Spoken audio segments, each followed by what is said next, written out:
ದಯಮಾಡಿ ಭರತ್ ಸಿಂಧ್ಯಾ ಅವರು ಹಾಗೆಯೇ ಪೃಥ್ವಿ ಸಿಂಧ್ಯಾ ಅವರು ಬಂದು ವೇದಿಕೆ ಮೇಲೆ ಬರಬೇಕು ಅಂತ ವಿನಂತಿಯನ್ನು ಮಾಡ್ತಾ ಇದ್ದೇವೆ. ಸಿಂಧ್ಯಾ ಸಾಹೇಬರ ಸುಪುತ್ರಿ ಮತ್ತು ಸುಪುತ್ರರು ಮತ್ತು ಅವರ ಕುಟುಂಬವನ್ನು ದಯಮಾಡಿ ವೇದಿಕೆ ಬರಬೇಕು ಅಂತ ವಿನಂತಿಯನ್ನು ಮಾಡ್ತಾ ಇದ್ದೇವೆ.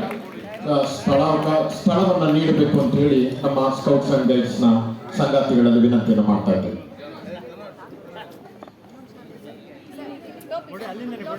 ಹಿಂದ್ಗಡೆಯಿಂದ ಕೊಡ್ರಿ ಅಮ್ಮ, ಮುಂದೆ ಅಡ್ಡ ಬರಬೇಡಿ. ಅವರು ಕಾಣಲ್ಲ, ನೀವು ಕಾಣಲ್ಲ.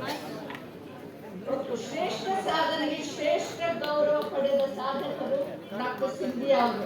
ಗುಲ್ಬರ್ಗಾ ವಿಶ್ವವಿದ್ಯಾಲಯವು ನಿಮಗೆ ಪ್ರದಾನಿಸಿದ ಗೌರವ ಡಾಕ್ಟರೇಟ್ ಪದವಿ ನಿಮ್ಮ ದೀರ್ಘಕಾಲದ ಸಮರ್ಪಿತ ಸಾರ್ವಜನಿಕ ಸೇವೆ, ತ್ಯಾಗ ಮತ್ತು ಅಪಾರ ಸಾಧನೆಗಳಿಗೆ ಸಲ್ಲುವ ಗೌರವ ಹಾಗೂ ಅಗ್ರ ಮಾನ್ಯತೆಯಾಗಿರುವುದು. ಈ ಸನ್ಮಾನ ಸಮಾರಂಭವು ನಿಮ್ಮ ವಿಶಿಷ್ಟ ಜೀವನಯಾನಕ್ಕೆ ಮತ್ತೊಂದು ಗೌರವದ ಗರಿಯಾಗಿ ಮುಂದುವರಿಯುವುದಾಗಿದೆ. ಈ ಅಭಿನಂದನೆ ಇನ್ನಷ್ಟು ಮಹತ್ವದ ಸಾಧನೆಗಳತ್ತ ತಮ್ಮ ಪಯಣಕ್ಕೆ ಪ್ರೇರಣೆಯಾಗಲಿ ಎಂಬುದು ನಮ್ಮೆಲ್ಲರ ಹೃತ್ಪೂರ್ವಕ ಶುಭ ಹಾರೈಕೆ. ನಮಸ್ಕಾರ. ಧನ್ಯವಾದಗಳು ಮುಕ್ತಾ ಕಾಗಡೆ ಅವರಿಗೆ. ಅಭಿನಂದನೆಯನ್ನ ಸಂಘ ಸಂಸ್ಥೆಗಳು ಮಾಡಲಿಕ್ಕಾಗಿ ಬಂದಿದ್ದಾರೆ. ತದನಂತರ ಅವರಿಗೆ ಅವಕಾಶವನ್ನು ಮಾಡಿಕೊಡ್ತೇವೆ. ಕೊನೆಯದಾಗಿ ದಯಮಾಡಿ ನಿಮ್ಮ ಸಹಕಾರವಿರಲಿ. ಹಾಗೆಯೇ ಗುಬ್ಬಿಗೂಡು ರಮೇಶ್ ಅವರು ಬಂದಿದ್ದಾರೆ, PO ಬೋರ್ಡ್ನ ಮುಖ್ಯಸ್ಥರು, ಜಂಟಿ ನಿರ್ದೇಶಕರು, ಅವರನ್ನು ಸ್ವಾಗತಿಸ್ತೇನೆ.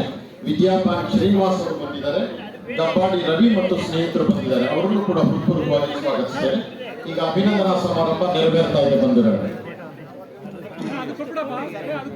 ಸನ್ಮಾನ್ಯ ಶ್ರೀ PGR ಸಿಂಧ್ಯಾ ಮತ್ತು ಅವರ ಶ್ರೀಮತಿ ಗೀತಾ ಸಿಂಧ್ಯಾ ನವ ದಂಪತಿಗಳಂತೆ ಕಂಗೊಳಿಸ್ತಾ ಇದ್ದಾರೆ. ಜೋರು ಚಪ್ಪಾಳೆಯ ಮೂಲಕ ನಾವೆಲ್ಲರೂ ಕೂಡ ಅಭಿನಂದನೆಯನ್ನು ಸಲ್ಲಿಸೋಣ ಬಂಧುಗಳು. ಬನ್ನಿ ಮೇಡಮ್, ಮೇಡಮ್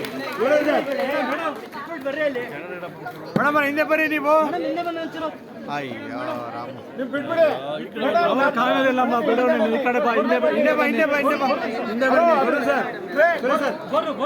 ಸರ್ ದಯಮಾಡಿ ಸಹಕರಿಸಿ ಸನ್ಮಾನವನ್ನ ಮಾಡಲಿಕ್ಕೆ ಸನ್ಮಾನಿತರಿಗೆ ಮತ್ತು ಸನ್ಮಾನವನ್ನ ಮಾಡುವವರಿಗೆ ಸಹಕರಿಸಿ ಅಂತ ವಿನಂತಿಯನ್ನು ಮಾಡ್ತಾ ಇದ್ದೇವೆ.